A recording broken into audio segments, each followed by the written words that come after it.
So, congratulations. Kung dati, meron ka ng 2-point heater, kamusta na yung bahay mo? Ngayon, baka mansion na. Huwag ka naman naging English.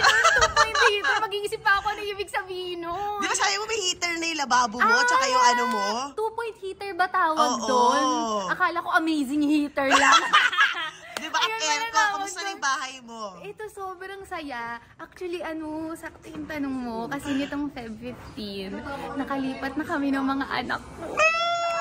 Saan? So, from a studio type unit, talaga naman, naka 2-bedroom unit kami. At hindi doon nagtatapos yun. May hagdan. Loft pa! May loft ba ang tawag doon? Oo, ayun, taray. Loft pala. Ang saya nun. Pag pinagsasabi mo sa akin, saan ka nakatira? Sa condo? Sa loft. Wow! Joke lang. Oo, nakaangat-angat. Hindi, pang best actress talaga dahil you've been doing a great job these past years. Ano sabi ng mga anak mo nung binuksan mo yung pinto, pinakita mo yung bagong bahay? Pinapapili ko kasi sila. Actually, iba sana yung gusto ko na unit. Meron kasing 3-bedroom na same lang yung price ng rent. Pero nung nakita nila yung hagdan, sabi nila, Nanay, gusto namin ang may hagdan. Gusto nyo na hagdan? Ibigay ang hagdan. Ay, taray! Yun talaga. Hindi, pero yun na nga, paano mo binabalansin ngayon yung thriving showbiz career mo sa pagiging ina? Pagkatapos nitong promo na to, kailangan 7 PM, nandun na ako sa school ng mga anak ko. May event sila today. Ay, talaga? Oo, talagang magta-try lang tayo mag-juggle-juggle. Pero wag din sila mabilib kasi marami akong help na nakukuha from family and friends. How important is that? Yung community and yung yung mga tumutulong sa iyo bilang isang ina? You know, it's difficult na nga, 'di ba, when you have a partner in life and then meron kayong anak, since that entails syempre taking good care of your husband and then yung mga anak mo pa, more so when you're a single mom. Pero super important na yes, nakatutok tayo sa mga anak natin, but we also give importance to the people who are helping us, of course, raise our children. Kasi iparamdam din natin sa kanila ang ating appreciation. Kasi hindi talaga madali, alam mo yan. Sobra. Alaga ng bata. Correct. Pero baliktad nga, kung ina ng taon, off cam, bawal tularan on cam sa Saving Grace. Namura na nga ako sa mo.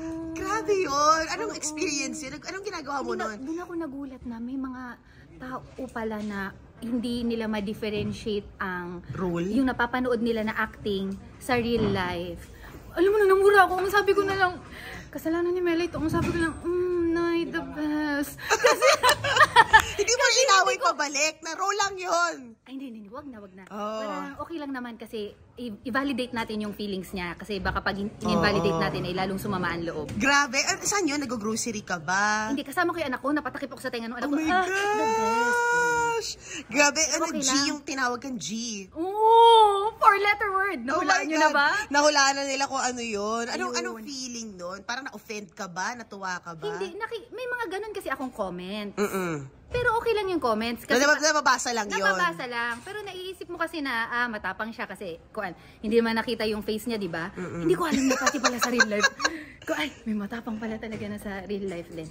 Gano'n ka naman talaga ka-effective, ibig sabihin doon. Salamat talaga. But of course, ano yung mga dapat namin abangan dito sa Saving Grace, The Untold Story? Kasi, sobrang kapiranggut lang. Kung akala nyo, wow, ang ganda ng storya, kapiranggut lang po yun sa talagang pinaghihirapan naming lahat para sa inyo. Napakaraming episodes po. From 14 episodes, makipapanood nyo kami 80 episodes. Pag hindi pa kayo nabitin yan, call a friend. Talagang isusugal ko po talaga yung RM ko. Mag-e-enjoy kayo. Grabe ka! Ba't ako hindi na kumita yung RM mo? Oh my gosh. Pero thank you so much. Salamat po sa inyo. And balita ko, may bago kang project. Uy, from Hello Love Again, nakinaisan ka rin. Kaya nga. Uy, thank you talaga sa inyo. Siyempre, napabilang tayo sa napakagandang proyekto ni Direk Cathy. Thank you. Extra lang naman tayo doon. Kaya, thank you talaga. So, maraming salamat po. And then, ngayon po, may ginagawa po akong pelikula. Pinagbibidahan po ito ni Miss Hilda. Tapos, kasama po si Ate Uge. And then, ako po, sana po panood nyo po. And yung isa hindi mo pa pwede kwento. Yung isa hindi pa, pero may papasok tayo sa Quincenas ng April dahil magsisimula na ang TV. I love it. Nako, bahay na yung susunod na interview natin. In Jesus' name. Amen. Thank you.